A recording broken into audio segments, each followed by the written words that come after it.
Hi, good morning, everyone, and welcome to today's live stream. Today is Wednesday, June 16th, and I'm happy to be here with you today. I wanted to take a moment just to say thanks for everybody who tune in and participate during my live stream.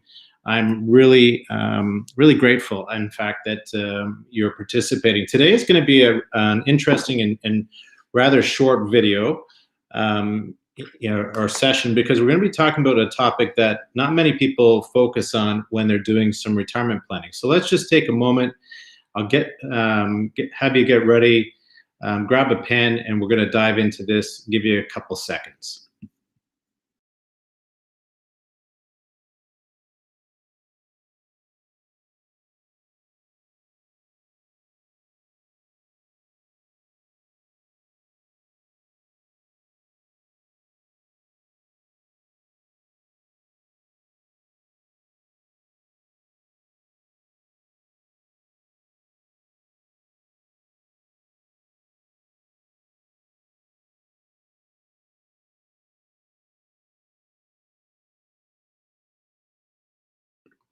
Okay, so we're all, hopefully everybody's set to go. We're going to actually today discuss why you will be retiring earlier than planned. A lot of people don't really think about this too much because in honest, it's a kind of a bizarre thing to talk about, right? When you're talking with either between each other or you're trying to figure out exactly, when are we going to retire, pick a date.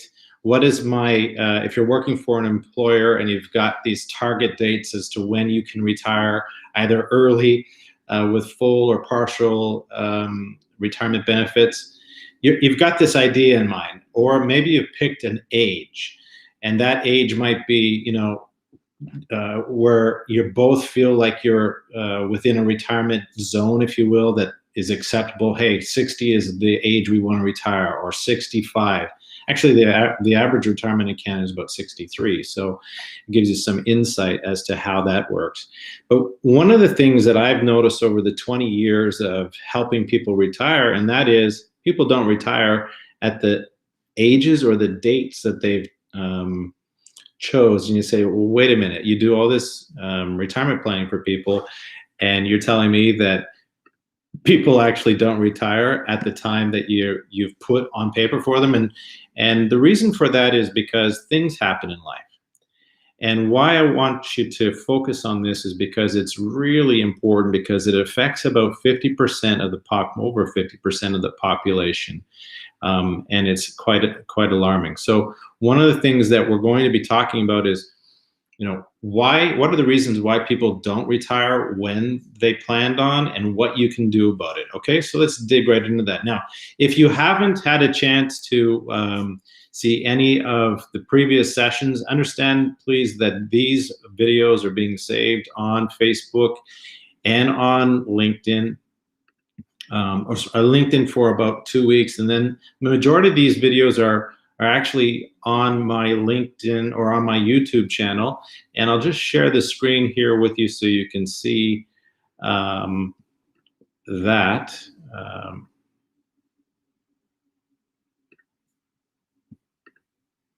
So you can see here are a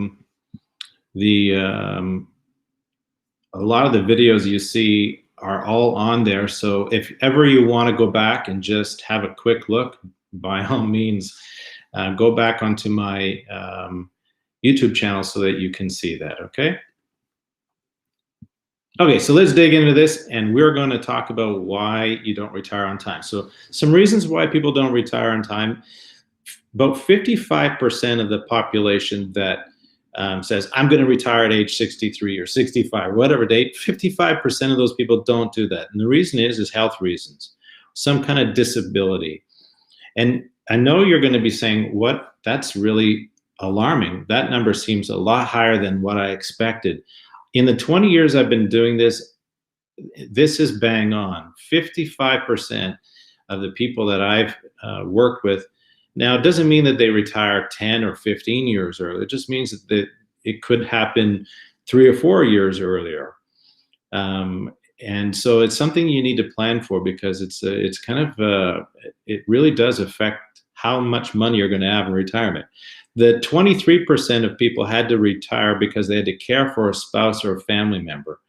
That is very common. I'm surprised the number is not as high as it is. Changes at a company. During COVID, we've seen a lot of companies lay off people, fire people, offer early retirements. And that's an obvious concern for people, because if you're not really prepared to change jobs, that might be a problem. Other work-related reasons, we're not going to worry about that, but outdated skills. So that's the other thing that I wanted to say, is if you've been doing the same occupation, you haven't really upgraded your skills, and then something like coronavirus hits, then what happens is you don't have the skill sets that's going to allow you to just quickly adapt and move in a different direction. And so I want you to always remember that when you are working, it's really important to always be thinking about your own personal growth, your own personal and professional development. And it doesn't mean that it has to be in the field of study. It can be something else that you're just passionate about, and that should something ever happen to your current employment, that you can maybe take that passion or that hobby that you really love and turn it into a vehicle that can earn money for you. Okay, so the probability of reaching ages 80 and 90 if you're a certain age, and I really like this slide. One thing I want you to pay attention to is couples. Couples live longer than single people. This is statistics, okay? This is not made up stuff. This is actual people who are men and women versus couples. So if you think about that, men on average, they're dying. 63% of the population is dying pretty early. I want to say they're not hitting a ripe old age, but the probability of reaching 80 to 90 if you happen to be 65 is 63% for men, 73% for women, and if you're a married couple, well, that's 90%. So there is some merit in getting married and staying married. That's really important to see. So that's one thing I wanted to talk with you about. The next is retirement savings gap. So the percentage of people who think they need more than $500,000 of retirement, 68% of the population think they need more than $500,000. And that is true in the sense of, if you don't have any other sources of income, then $500,000 is going to be really tough. But obviously, if you do have some other sources of income, like a pension, other than CPP and old age security. Now, here's I've covered this in other videos. This is the amount of money that on average that people have in retirement accounts. So ages 55 to 64, about 134,000, 65 to 74, 164,000, and then greater than 75, 83,000. And that just, greater than 75, people are actually drawing down on their retirement. They may have been in retirement for 10 years already. So why am I showing you this? And that is because we want to examine if your retirement accounts are low right now. And the other thing that I want to, that I've talked about a lot, and that is, everybody talks about rates of return, especially in markets that we've had over the last, say, year, where we've got some really awesome returns. You have to remember, there weren't great returns every year. There were times when it was recessions, and we had last year in February and March, where because of coronavirus, the returns were low. In 2008, devastating for many people for 5 years. The .com, I've done presentations on rates of return. So if you're only simply focused on rate of return, you're really missing on a lot of what you should be doing for planning. But the idea here is that if you're not saving enough money, and I've talked about making sure that you focus on the income you're going to be getting out of your portfolio, not so much as the balance, but what is the income coming out of your portfolio. If you're reaching a retirement and you don't have enough retirement assets, or you're getting close to retirement, you don't have enough assets, and you stop working, this is really detrimental for you. So we're going to talk a little bit about what we can do. Of course, sources of retirement income. The whole point here is that you're working, you get to, let's say, 65, we'll just call that as retirement age, and then you start drawing down on your money, and then you transfer whatever's left at your passing or before that. So the idea here is you work, work, work, save, save, save, invest your money in a variety of different investments to produce a portfolio that's going to generate an income for you at retirement. If you don't work to that point, then you're not able to put that money away. I know it sounds obvious, but I just want to, bring that to your attention that that's the whole point. And one of the key things here for anybody retiring is what's called a retirement zone. The 5 years prior to your retirement and the first 5 years of your retirement. So first of all, you don't want to have anything detrimental happen, like significant happen to your portfolio prior to the 5 years you're retiring. So when I talked about this before, we were really speaking about negative returns. But what about if you couldn't fund your portfolio the last 5 years? So let's say you're retiring at 65 and at 60, for whatever reason, you're not able to work, right? We go back to the reasons why, 55%, health reasons or disability, caring for a spouse, followed by your company no longer needs you. That's a pretty significant thing, and you don't want that to happen in the last 5 years of prior or pre-retirement. That is a severe impact to the amount of money that you're going to be able to save. Keep in mind, most people prior to retirement, that's their maximum earning years, and they have less debt. So it's not so much just it's a combination of maximum earning, but they also have more disposable income to push towards their retirement assets. So if you think about that last 5 years, if something happens to your employment, that's a bad day. That's not good news, and we're going to talk about what to do about it. Source of retirement income, a little bit of review here. So on average, a retired couple or just seniors, where does their income come from? You can see here that retirement assets is very, very small for the majority of, and let's be clear, we're talking about the spectrum of all Canadians across the board, poor, middle class, and affluent, right? So the numbers will be a little skewed if we were to take out people that just don't have enough assets, then obviously your retirement assets are going to go up because we'd be looking at just middle class and affluent. But private pension plans I've talked about before, where most people don't have a private pension. If we're looking at the number here is skewed because we have baby boomers in the mix here, and baby boomers, most of all of them, have a type of pension that was offered by their employer. So you think about government employees, teachers, firemen, police officers, anyone that has that kind of, like nurses, for instance, all those things, all those types of occupations, people had pension plans. And so the majority of the baby boomers have that.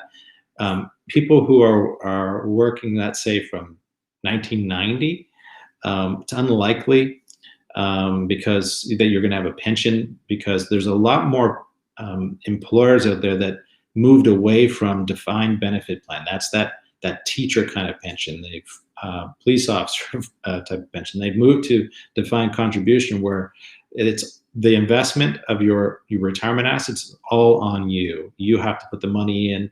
They give you a little percentage on top of that, and then you have to decide how to invest your money. That's a defined contribution. So most people are in that particular situation. So you're going to find that pension may not be. Hopefully you do a good job of managing your pension, your defined contribution plan inside of your employment, but that's something you need to talk to your advisor about. And the majority of seniors live off of CPP and old age security.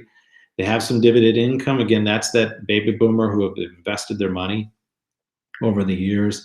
And then you'll notice also that a lot of seniors go back to work because either if you go back to this slide here, at the bottom of the page, people just wanted to do something else, continue to work. They didn't want to be retired, and so they actually stayed employed longer than they thought because, well, they just had more things that they wanted to do. So what do you do if you are, one of the things I want to point out is you really need to have a financial plan, but what do you do if you're faced with creating a plan and thinking about, well, how do we plan for some of these things that are kind of unexpected, or we should plan for them because they are expected. 55% of the population leave work because of disability or some type of illness. So let's talk about that. So you need to have a written financial plan. You know, a written financial plan only takes a couple of meetings. You can do it virtually like this.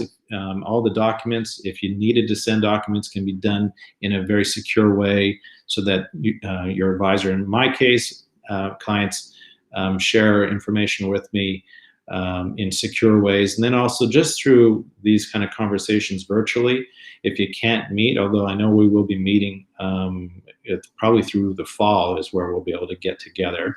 But virtually a couple meetings just to nail down some of the real key data points that create a financial plan. And then you review the plan. You can do it virtually as well. Send an email to you with the details, and it's something you review every year. It's really important. There's so many statistics out there that talk about having more money at retirement, having a financial plan versus not having a financial plan. Power of attorney, this is really important. I see a lot of couples do not have power of attorney on each other. It doesn't cost a lot of money to do this, but it does cost a lot of money if you don't have it. Power of attorney, there are two kinds of powers of attorney. There's a general power of attorney. So this is, you are giving either limited or very specific types of power of attorney where you'll say, you know, if something happens to me, I want this person, doesn't have to be a spouse, but this person to be able to manage this particular thing or to help me with this.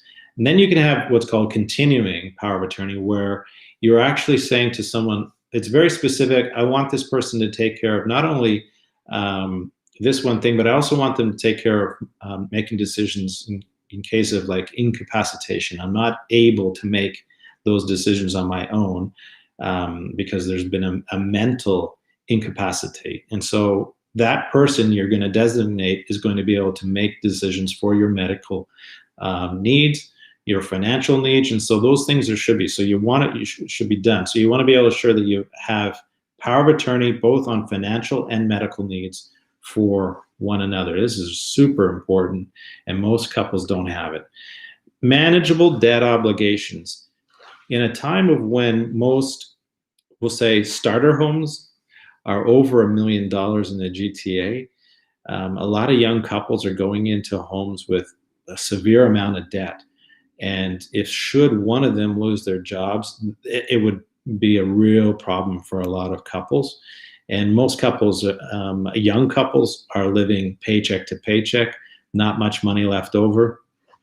And so it's really important that your debt is very manageable, so that should something happen, it's okay. You're going to be able to weather a storm. 3 to 6 months savings, guys. This is financial planning 101. It's one of the things you want to do first, and that is pay yourself first.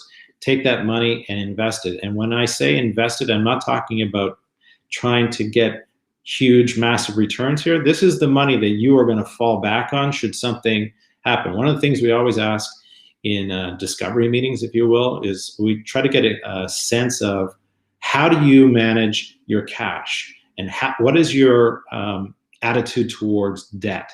So we'll say something like, if your car was to break down, like total collapse breakdown, where would you take the money to make a repair on that car? And so just wait for the answer. Some people say credit card, line of credit, I've got cash available. And so you want to know what is their thought process on this. So this idea of 3 to 6 months of expenses, right? So let's say if your family home costs you, like all expenses in, $3,000 or $5,000. So then you want to multiply that 3 to 6 months, 3 to 6 times, in order to make sure you've got enough cash squared away so that you can go ahead and survive. Now, some people say, well, I've got that on a line of credit available to me in my home. And so what you want to make sure is, if something were to happen to you, can you draw on that line of credit? So is the bank going to ask you, because those things are reviewable all the time by banks. And if they said, you know, are you working? You say, no, I'm actually on disability, and I'm not receiving an income because I don't have any disability insurance, or I wasn't eligible for that. They're going to be concerned about how you can pay your debt. So, you know, in this particular case, cash is king, okay? Life insurance. Wow, this, I have to tell you, when I talk with people about life insurance, and I'll say, how much life insurance do you have? And they'll say, we have $500,000, okay? Very common number, by the way, $500,000. And I'll say, well, do you have any life insurance through the bank to cover your mortgage? And they'll say, yes, and sometimes it's no. And I'll say, well, what is your net worth today? And that's another conversation because many people don't bother to do that. So that's one of the things we'll go through and we'll say, okay, how much debt do you have right now? And then we'll say, if you were to pass away, God forbid, how much of this debt would be eliminated? Is it some of it? Is it all of it? And a lot of times I see insurance covering just the debt. And I say to the person, what is your plan? I mean, you're working all this time. Your plan was to save enough money to be able to have a retirement, to enjoy your lifestyle, and that employment was also paying for your lifestyle, for your family, for your kids, for vacations, and all these things. And you don't have enough life insurance to cover that aspect for the survivors. So that's really important. You want to make sure that life insurance is not just simply to pay off your debt, it's to replace the income that's going to maintain the quality of living for your survivors. That's really important. So this is an easy thing to do, guys. If you'd like to know how to calculate that, just let me know. Give me an email, send me a message, or call me, and I'm happy to go through how easy it is to figure out how much insurance you're going to need. The next thing is disability or critical illness insurance. Now, if you are, and I see this a lot, people think they're going to live forever, but in the 20 years I've been doing this, cancer, disabilities, things happen, and most people are living from a lot of cancers. They survive it, but they're out of work for a while. So that's that issue of being out of work for a while. And if that happened to you 5 years before, that retirement zone, 5 years before retirement, what are you going to do in order to make sure that you have enough money to retire? Well, if you had critical illness insurance, for instance, that critical illness insurance is a lump sum amount of money. It's non-taxable, and you use it any way you like. So if you had, $100,000, $200,000, let's say you're making $100,000 a year of income, and having $200,000 of cash being given to you pretty much gives you 2 years of income. And the majority of people need about a year and a half to 2 years in order to recover from things like heart attacks, strokes. Those things take a little bit of a while for people to actually feel fully capable of working. Guys, that's it. I wanted to just say thanks so much for tuning in. Today is just a day for us to talk about, we're making you aware the majority of people, 55% of you, are going to not be able to retire on the date that you think because of a disability and illness, caring for a spouse, or losing your job. And so those things, 55% of the population. So the person sitting next to you is not going to have the retirement date correctly done for them for a variety of reasons. If you have any questions at all, please feel welcome to put them in the comments below.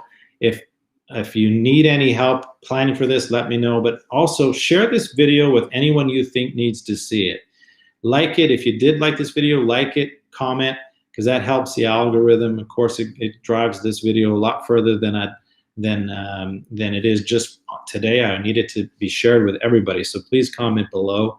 If you have other questions, head on over to my YouTube channel, because I've done so many videos already that a lot of those questions you might have might be answered in the previous videos that I've done.